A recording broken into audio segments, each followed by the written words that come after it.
Семејството Гацови веќе 5 години живее во мрак, откако поради долг од 180.000 денари, Евана им ја исклучи струјата. Преживуваме се, снаваѓаме со светилки, со батерски лампи. За готвење моментално користам плин, а лиштата ги перам на рака, ги вријам, па ги перам. И не можеме да си го платиме долгот, затоа што сме невработени, мојот сопруг и јас. Со вакви и слични приказни, во источниот регион има околу 5 до 8.000 семејства кои поради лошата финансиска состојба се во долгови до гуша.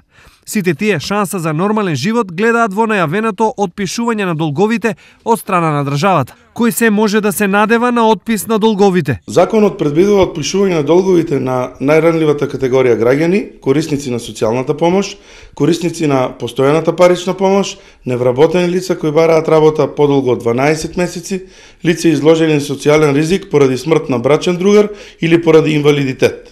Можат да го остварат правото на отпис на долговите под услов во 2013 година, заедно со брачниот другар, да не оствариле приход поголем од 105.600 денари, колку што изнесува годишниот износ на минималната плата, како и да не поседуваат друг имот освен стамбениот објект во кој што живеат.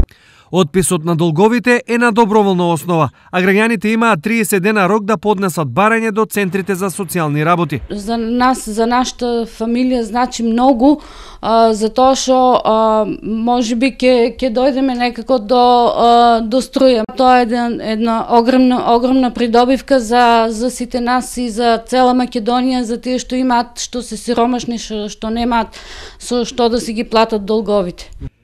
Инаку со оваа мерка ќе се отпишуваат долгови доспеани заклучно со 31 декември 2013 година, и тоа за струја, парно, минуси во кредитни картички, пречекорување на трансакциони сметки, нехипотекарни потрошувачки кредити, радиодифузна такса, како и трошоци за нотари и извршители.